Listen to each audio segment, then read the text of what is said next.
Fala pessoal, sejam bem-vindos ao canal Agilizei. O meu nome é Samuel Lucas e hoje a gente vai trazer um vídeo um pouco diferente aqui, onde eu vou responder a uma das perguntas que vocês têm nos enviado. Então vocês costumam nos enviar bastante perguntas aqui pelos comentários do YouTube, bastante pergunta pelo Instagram, diariamente a gente conversa por lá e hoje eu trouxe uma dessas perguntas aqui para compartilhar com vocês uma resposta e algumas dicas. Então, se você tem alguma outra pergunta, quer ter as suas perguntas respondidas aqui em algum vídeo do canal, já deixa aí nos comentários que a gente vai ler todas e quem sabe num próximo vídeo aí a gente consegue trazer algum conteúdo respondendo essa sua dúvida ou dificuldade ou sugestão.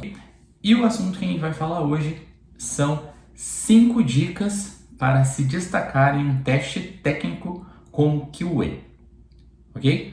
Teste técnico normalmente é a fase em um processo seletivo onde o candidato recebe um desafio técnico, né, onde ele vai precisar implementar alguma coisa para pôr à prova os seus conhecimentos técnicos e de análise muitas vezes, certo? E hoje a gente vai falar de algumas dicas para você se destacar especificamente nessa fase de um processo seletivo para uma vaga de QA.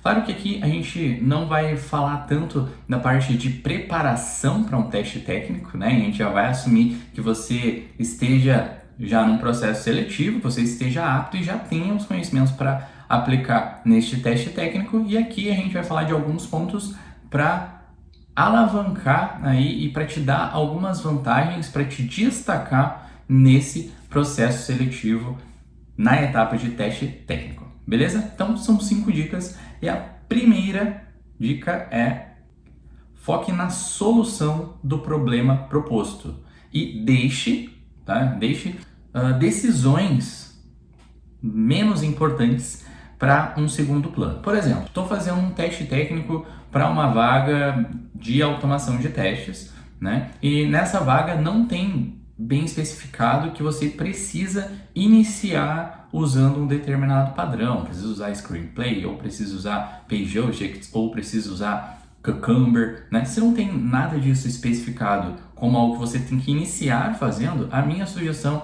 é comece pelo mais simples. O que é o mais simples? É já começar priorizando as atividades que você tem que fazer dentro daquele teste técnico. E normalmente em um teste técnico, a atividade prioritária é você chegar ao final de um determinado fluxo proposto ali no teste técnico, né? E uma vez que você terminou de implementar esse primeiro fluxo da forma mais simples possível e já fez funcionar, aí sim você vai voltando a algumas etapas e refatorando o seu projeto, mas você já vai ter pelo menos a certeza de que da forma mais simples você já consegue implementar aquele desafio proposto, porque muitas vezes a gente acaba pecando por tentar colocar coisas demais já no início da implementação do teste, né, ou do nosso desafio, e como normalmente os desafios técnicos eles também têm ligação com um tempo, né, ou com um prazo de entrega, se a gente começa a colocar muita coisa no início, já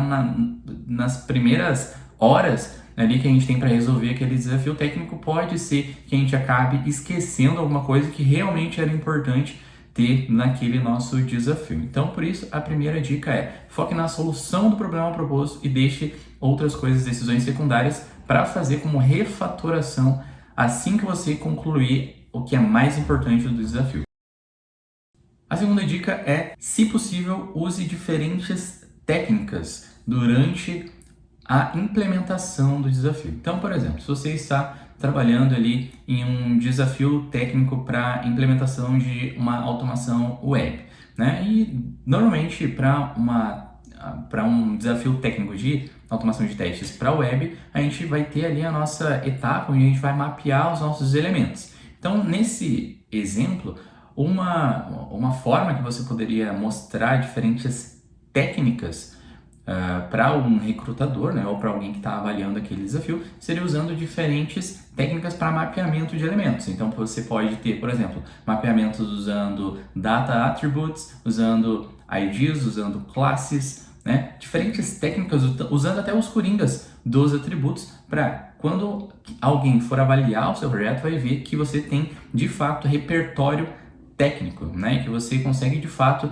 implementar uma solução usando diferentes formas de resolver. Às vezes é o mesmo problema, mas que você tem domínio ali de resolver esse mesmo problema de diferentes formas. Então, a segunda dica é tente usar diferentes técnicas, tanto para mapeamento de elementos, quanto para interação com os elementos que você está fazendo, né, nesse exemplo, quanto para as asserções, para mostrar que você de fato tem repertório e que não está seguindo só um caminho ali para resolver os pequenos problemas que tem no meio do desafio. A terceira dica é revise se o seu projeto está de acordo com as boas práticas recomendadas. E aí, de boas práticas, a gente pode falar de vários tipos de boas práticas. Normalmente, as boas práticas mais comuns que a gente tem são as de convenções de código. Então, primeira coisa é ter, quando a gente está falando de um teste técnico de implementação de código, né, é ter uma boa organização de código. Se tiver alguma boa prática relacionada à linguagem, tentar dar uma lida, uma pesquisada para aplicar essas boas práticas relacionadas à linguagem já durante a implementação do seu desafio.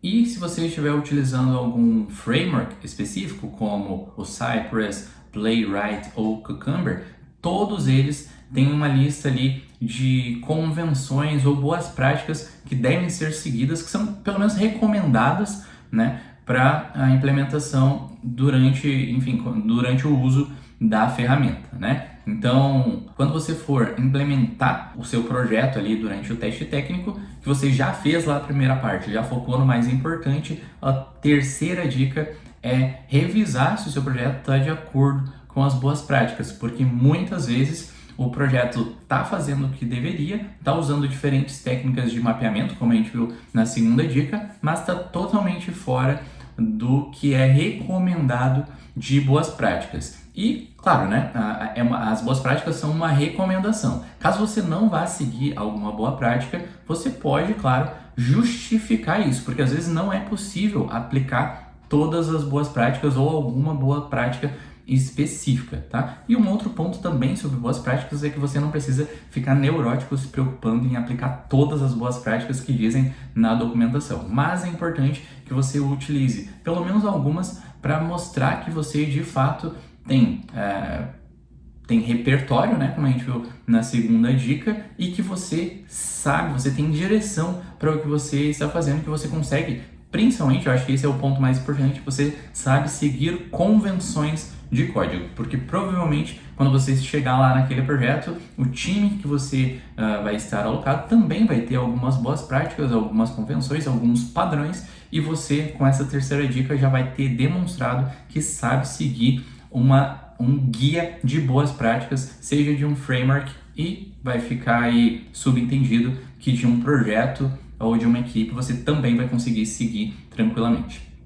A quarta dica é extremamente importante e muita gente esquece de aplicar essa dica, galera. A quarta dica é sempre tente ir além dos testes. E o que eu quero dizer com isso? Muitas vezes o desafio técnico ele vem bem sucinto, né? Implemente um fluxo de cadastro de usuário, implemente um fluxo de compra em um determinado site, por exemplo, né? E muitas vezes a gente vai lá, implementa, aquele fluxo foi pedido e entrega, vai até o passo 3 e entrega, né? Só que o que acontece? No dia a dia de projeto, a gente tem muitas outras peculiaridades e questões que a gente precisa se preocupar. Por exemplo, a questão de visibilidade do que a gente está desenvolvendo, a questão de visibilidade dos resultados do que foi desenvolvido não, né? Do que foi executado ali em termos de testes,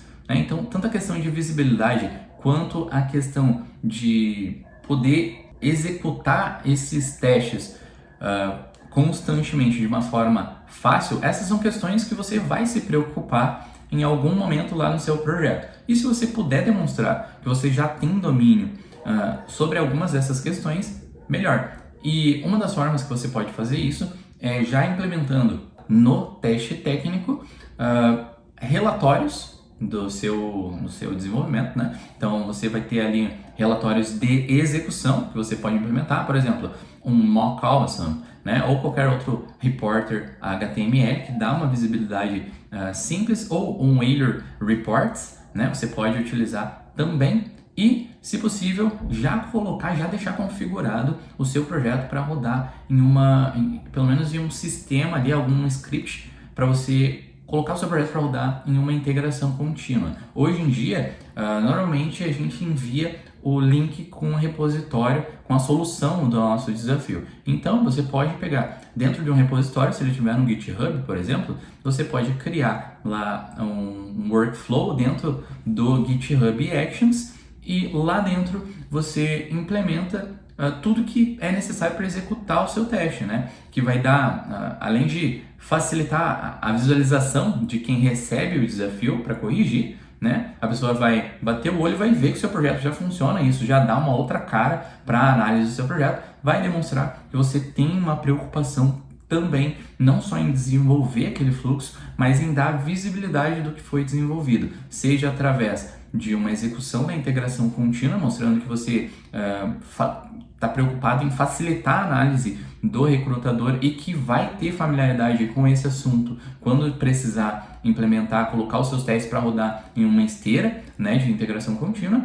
E também vai mostrar que você tem preocupação em demonstrar os resultados do teste de uma forma mais amigável através de relatórios. Então, a quarta dica é sempre tente ir além dos testes ou do que é proposto no desafio, né? Nesse caso aqui eu trouxe 2 exemplos, relatórios e integração contínua, mas isso você pode aplicar para qualquer outra coisa que você entenda que agregue valor ali para aquele desafio, né? Geração de dados randômicos, aplicar algum padrão de projeto que daqui a pouco não foi solicitado, enfim, tudo que agregue valor e que demonstre que você realmente quis ir além do que foi solicitado, sempre, claro, com um bom embasamento para não colocar nada à toa ali no projeto.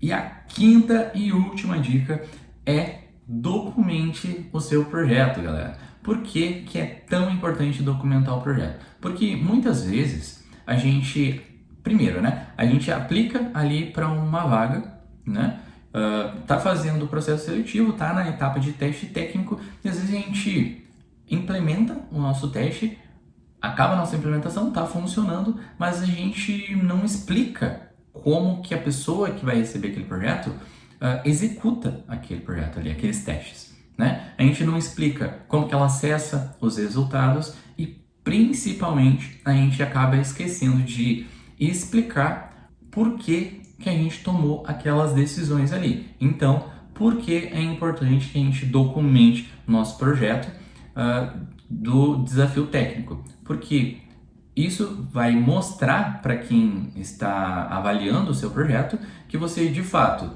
está preocupado em facilitar a execução dele, daquele projeto que você desenvolveu, que você tem embasamento. Então, por exemplo, eu usei ali um determinado padrão de projetos durante a implementação do desafio, e eu usei esse padrão de projeto por causa desse motivo, né? Eu usei a biblioteca ABCD, e essa biblioteca aqui eu utilizei para tal finalidade no projeto. Isso dá muito mais maturidade para o seu projeto e demonstra que você tem pleno domínio tanto das decisões de arquitetura que você tomou, quanto das decisões de biblioteca. Vai mostrar que você, de fato, não pegou um projeto pronto e resolveu implementar aquele desafio ali. Não, vai mostrar que você olhou para cada detalhe daquele projeto e escolheu ali minuciosamente cada parte, cada implementação dentro desse desafio técnico. Beleza, galera? Então essas foram as 5 dicas. Foque na solução do problema, aprenda a priorizar. Segundo, use diferentes técnicas para mostrar que você tem, de fato, repertório na sua implementação. Terceiro, revise se o seu projeto está de acordo com boas práticas da ferramenta, boas práticas de convenção de código, de versionamento e tudo. Sempre tente ir além do que é pedido e principalmente pensando em visibilidade do que você está desenvolvendo, tá? Adicionando relatórios, colocando para rodar na integração contínua, colocando elementos ali que agreguem valor para o seu projeto. E quinto, documente o seu projeto, tá, galera? Tanto as formas de executar, que é o básico, quanto as suas decisões e por que você colocou algum determinado padrão, ou quais são as suas referências, quais foram as suas referências que você buscou enquanto estava implementando aquele desafio e por que você adicionou cada biblioteca ali dentro daquele projeto.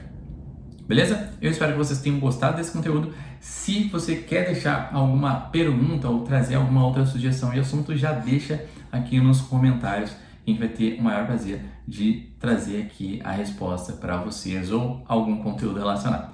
Até o próximo vídeo. Valeu!